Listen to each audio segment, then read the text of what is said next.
Hi guys and welcome back to my YouTube channel. It has been so long since I filmed a video, so I'm actually so excited to be sat down in front of my camera today filming. I kind of like took the whole Christmas and New Year break off from doing any kind of work in any way, and it was amazing, but I'm so ready to get back into work. So I thought, what better video to film first than my updated review of the Dyson Airwrap, because I was very kindly gifted it about, well over a year ago, and I did a first impressions video, and I promised in that video that I would do an updated review of my thoughts once I'd used it for a while, and then I just never did. Classic me. So here we are over a year later, and I am giving you my updated review having used it for over a year. So I wanted to first address the fact that my hair is dry. So when I first used the Dyson Airwrap, my hair was wet, and I used it for wet to dry hair. Now my hair is crazy thick. Like, I know you probably can't tell from it here because I've straightened it, but this is, if you pull your hair back into a ponytail, I don't know if you can kind of see, like, that's a lot of hair, which is in no way a brag because, oh my gosh, it drives me crazy. But the point being, not a lot of hair tools work on my hair because it is so thick. Also because it is wavy, so it's thick and wavy. So if I left it, I'll leave a photo here of me with my natural hair, how it dries, so you can get an idea of the kind of texture of my hair. But basically I have worked out that I just can't use the Dyson on wet to dry hair. It's too gentle for my hair, essentially. If you have slightly thinner hair, or if your hair is just as thick but maybe straight naturally, then it's probably gonna be fine for you. But yeah, because I have to kind of like really blow dry it straight with a brush and kind of like really set it straight, especially in the roots where it will kink if I don't do that. You can't get in there with the Dyson, and it's just not, the air isn't as strong. It's just not strong enough to do that. So you could, I guess, use the blow dry tool and then a brush and just blow dry your hair straight as you would usually, which is what I would do. So I would either blow dry my hair straight with a round brush and a hairdryer, or I would let it dry naturally and then straighten it like this with the steam pod, which I will link down below because I cannot recommend the steam pod more. It's by L'Oreal, and it is so good if you have thick or like coarse hair. I think it's designed for like Afro-Caribbean hair, but it really works if your hair is like that kind of really coarse, like wavy, thick texture like mine is. So yeah, essentially you have to use it on dry hair, which does kind of take out a bit of the value of it because, as we know, it's very expensive. I haven't actually looked at the current price of it, but I know it was in the £400 range before. So that is obviously a lot of money and you want it to be amazing. So I think I have used this on people who have thinner hair, and you can definitely use it wet to dry on thinner hair and it's amazing. But for my hair type, I'm putting it out here right now at the beginning of the video, I probably wouldn't spend that money on it purely because, as I mentioned, I more use it as just like a curling tool, which it is a great curling tool. I'm going to show you how I use it and stuff, but if I am paying that amount of money, I want more than just a curling tool. Okay, so let's get into it. I have it here. I still keep it in this red box because it's just so handy and also pretty. Whoops. So obviously you have the main body. If you haven't watched my initial review, by the way, I would recommend watching that first, purely because I'm not going to go through it in as like sort of basic terms as I did in that when I was first getting to use it and explaining how you use it. So if you are just fully new to the Dyson Airwrap, maybe have a little look at that video first. But basically, so you get two sizes. This one's slightly bigger. There's not loads in it. I love using bigger tools, but as I said, because of the way this isn't really strong and sets my hair, the bigger curls fall out a lot quicker. So personally on my hair, I use the smaller one. I feel like I'm slating this a little bit, and I want to point out that the result of the Dyson Airwrap is unreal. Like, there is not really a lot that you can get a similar result with. So I do absolutely love it. I'm just trying to be as objective and truthful as possible as to whether I would spend the money on it had I not been very kindly gifted it. Okay, so also, as I mentioned, you can put this brush on. So if you have not wavy hair, if your hair is just thick and straight, then you could put this brush on and blow dry your hair from the roots, and I'm sure you would get a really nice, sleek, look. It's just if you have really wavy hair like me, this doesn't quite get into the roots and straighten it because it's just not strong enough, as I mentioned before. So basically on each of them you have like the different arrows, so that shows you which way your hair is going to go. So obviously you want your hair to be blown away from your face always. So I guess because my hair is so thick and long, it's heavy, which is why it tends to drop out, and this doesn't tend to hold it as much. I actually struggle in general with any hair tool getting my hair to hold curls. Like, they will always drop out quite quickly because my hair is just so heavy. Like, it's just never going to be in comparison to anyone who has finer hair, thinner hair, whose like curls hold all day and then they're still the same the next day, because my hair is just too heavy for that. However, there are a few things that I've kind of learned and picked up to make the curls last. So as mentioned, I use the smaller one. I am going to start with this side of my hair, so I want this one, so I've actually put the wrong one on. And then, yeah, basically because of my hair type, I can only really create one look with the Dyson, whereas I think if you have finer hair, you can do the bigger wave, you can do the smaller wave, you can create a voluminous, sleek look. So as you can see, there are different settings on here. So you can put it on, obviously turn it on, then you can blast it on cool, you can have the fan on really high, medium or low, and then you can have the heat on high, medium or low. So I personally have the heat on the highest one, I turn it on, and I have the fan on the highest one.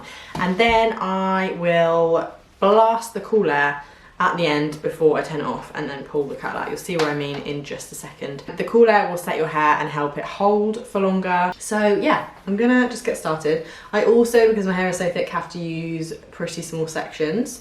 So this does take me a little while. However, doing any kind of hairstyle in my hair does take ages. People always ask me, how long does it take to do your hair with this tool? And I just never think it's a fair judgment, because my hair is so thick that it probably won't take many other people, probably won't take majority of people as long as it takes me to do my hair, because it is thick and long. Honestly, if I could have it a tiny bit thinner, I would. But there you go, everyone wants what they can't have, don't they?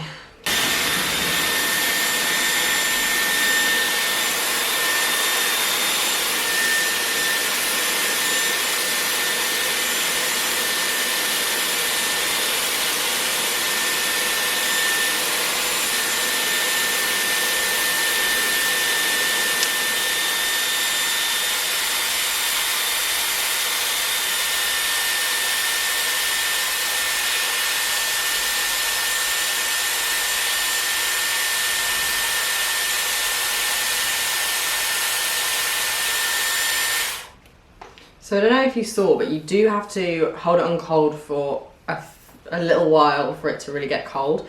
So yeah, do that. And then it looks like this and you do look a bit ridiculous, but leave it like that. If you want it to hold even more, I'd actually advise like putting a finger through the curl and then clipping it up here. But honestly, that's not realistic for me because I never do it. I just don't have the time or the patience. So I'm not going to do it that way because that's not how I do it. So I'm just going to do my whole head of hair and I'll speed this up because it will be super boring to watch, but I do the exact same thing, have it on the hot, then I flick it down to the cold setting and blast the cold air as well.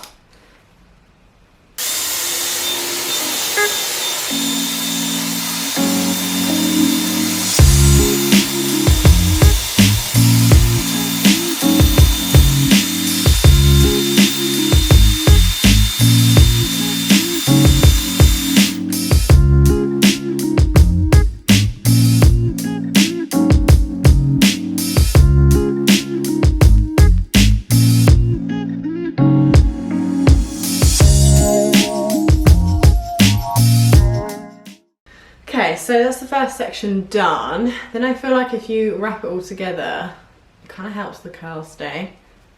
And spray.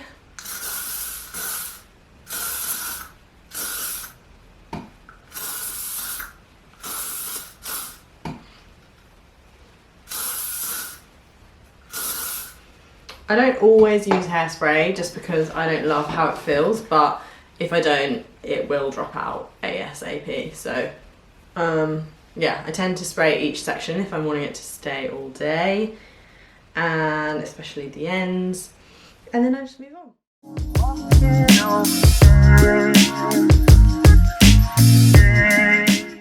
I'm I'm going to swap this for the big brush because I want to try and get some volume in my roots always, especially when you've got thick hair. You don't want to be like that triangle head where you've got like flat roots and then really thick at the bottom. So I want to try and get some volume.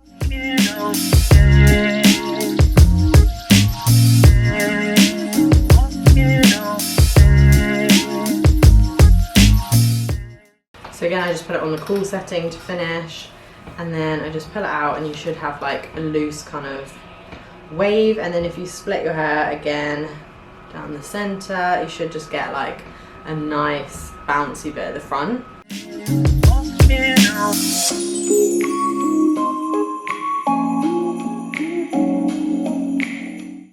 Okay, so I've just finished doing the top layer. I'm going to spray it. And I am literally going to wait. That leaf blower is getting louder and louder. I'm going to wait a good half an hour for this to cool.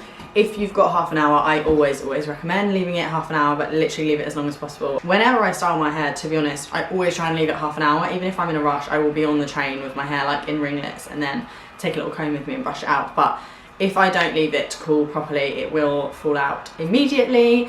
And as you can tell, like some of the bottom layers are like dropping, and basically what I was trying to explain is with the Dyson, I can get like this big blow dried look. I can't get a curled look. It just does not hold in my hair. So these curls will drop out and it will just be this big, like really loose, voluminous wave, which I will show you in a minute because I will be waiting half an hour and then I will obviously film the result. But I wanted to just like run through my thoughts. Basically, I think it's great for creating a really nice big blow dried look at home. It's super easy to use once you've got the hang of it. However, I can't get that many different looks with it. I can't do loads of stuff with it, and I definitely can't make it hold for that long because it is really gentle on my hair. If you've got finer hair, one, it's great because it's gentle on your hair. So if your hair does hold with it, then obviously that's great. Like you're not using loads of heat damage on your hair. And also if your hair is just finer in general, you can do it wet to dry, which was just great. It saves time. It's just so easy.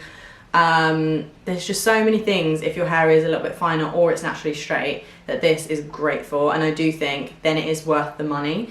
However, I think if you have thick hair or really long hair, personally I don't think it's worth the money. I think it's great. I think you can create some great looks with it. There's not really another tool that I have that I can get this big bouncy blow dry look with apart from a natural hairdryer, but I'm not very good at doing that look. I think that's amazing, but I just don't think I would pay £400 for it or whatever the going rate is at the moment. So yeah, I hope that kind of like helps and clears up some questions. I'm gonna go and wait for this to cool fully and then I will comb it out and show you final result.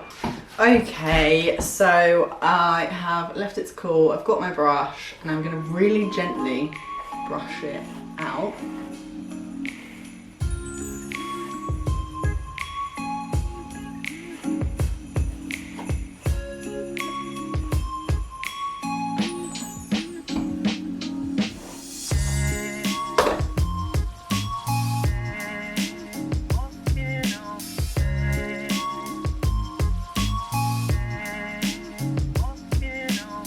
And that's basically what happens. And then to be fair, this will stay in now a couple of days. Let me know if you have any questions. If I didn't cover anything, leave your questions down below. Hopefully, as I said, this was helpful. And thank you guys so much for watching. If you haven't already, I would absolutely love it if you could hit the subscribe button. And I will see you guys in the next one. Bye.